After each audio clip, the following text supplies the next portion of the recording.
dalam kesempatan kali ini kita akan belajar bersama tentang rekon. Apa itu rekon? Nah, untuk mengetahuinya, kalian simak video ini sampai akhir. Pernahkah kalian melihat teks yang menceritakan tentang suatu kejadian secara kronologis? Jika iya, bisa jadi teks tersebut merupakan salah satu contoh dari teks rekon. Teks rekon adalah salah satu jenis teks yang memuat suatu peristiwa, kegiatan, kejadian, atau pengalaman yang telah lalu dan telah diamati secara kronologis. Tujuan teks rekon ada dua, yaitu untuk memberi informasi atau menghibur para pembaca. Memangnya apa fungsi teks rekon itu? Teks rekon berfungsi untuk memberikan informasi kepada pembaca terkait suatu hal. Selain itu, teks rekon juga memiliki fungsi sosial sebagai pembelajaran kepada pembaca. Adapun fungsi sosial teks rekon lainnya, yaitu sebagai berikut. Yang pertama, menceritakan suatu hal secara runtut. Yang kedua, menceritakan pengalaman atau peristiwa yang dialami.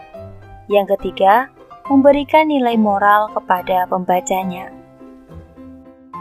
Terdapat struktur teks yang perlu diperhatikan ketika menyusun teks rekon. Yang pertama adalah judul. Judul adalah kata atau frasa kunci yang mewakili keseluruhan teks. Yang kedua, orientasi. Orientasi adalah pembukaan yang memperkenalkan teks, pada umumnya berupa gambaran umum dari isi teks yang akan dibawa. Yang ketiga ada urutan peristiwa. Urutan peristiwa adalah rekaman peristiwa yang telah terjadi dan disampaikan secara kronologis. Urutan peristiwa di teks rekon merupakan inti teks. Yang keempat ada reorientasi. Reorientasi adalah bagian yang membahas ulang peristiwa. Biasanya terdapat komentar pribadi dari penulis. Reorientasi sifatnya opsional, namun ada juga teks rekon yang tidak memiliki bagian ini. Tapi bagaimana jika sebuah rekon ini disampaikan melalui video? Nah, ternyata ada loh rekon yang disampaikan melalui video. Rekon yang disampaikan melalui teks maupun melalui video ini sejatinya secara susunannya sama, namun cara penyampaiannya aja yang berbeda. Nah, seperti apa sih bentuk rekon yang disampaikan melalui video? Setelah ini kalian akan menyaksikannya. Setelah menyaksikan, kalian juga bisa membedah mana yang termasuk judul, mana yang termasuk orientasi, mana yang termasuk urutan peristiwa, dan mana yang disebut sebagai reorientasi. Candi Gedung Songo. Orientasi. Candi Gedung Songo berada di lereng Gunung Ungaran, tepatnya di Dusun Darum, Desa Candi, Kecamatan Ambarawa, Kabupaten Semarang, Jawa Tengah. Candi ini terletak pada ketinggian sekitar 1.200 meter di atas permukaan laut, sehingga suhu udara di sini cukup dingin. Kompleks candi ini dibangun pada abad ke-9 Masehi.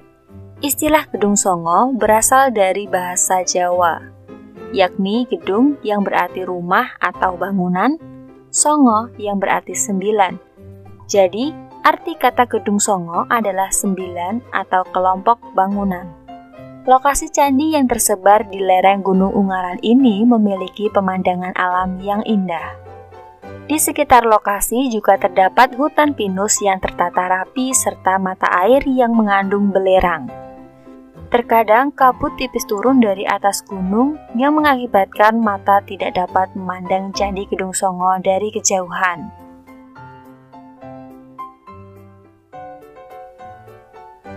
Urutan peristiwa. Untuk menuju ke Candi Gedung 1, kita harus berjalan sejauh 200 meter dari pintu masuk melalui jalan setapak yang naik. Kita dapat memanfaatkan jasa transportasi kuda untuk berwisata mengelilingi objek wisata Candi Gedung Songo. Perjalanan dapat kita teruskan menuju Candi Gedung 2. Kurang lebih 300 meter dengan mengikuti jalan setapak yang sudah dipaving. Di sela-sela antara Candi Gedung 3 Dengan Gedung 4, terdapat sebuah kebun dan gunung sebagai sumber air panas dengan kandungan belerang cukup tinggi. Para wisatawan dapat mandi dan menghangatkan tubuh di sebuah pemandian yang dibangun di dekat kebun den tersebut. Bau belerangnya cukup kuat dan kumpulan asapnya lumayan tebal ketika mendekati sumber air panas tersebut. Setelah dari Candi Gedung 4, kita menuju ke Candi Gedung 5 yang berada di bukit paling atas dan merupakan candi terakhir yang ditemukan. Mengapa candi terakhir? Karena tidak ada lagi candi setelah candi ini. Mungkin bangunan candi lainnya telah hancur karena berbagai faktor. Perlu diketahui bahwa candi di Gedung 5 ini ada 2-3 candi yang bangunannya tidak utuh lagi. Begitu juga kondisi candi-candi sebelum Candi Gedung 5 ini.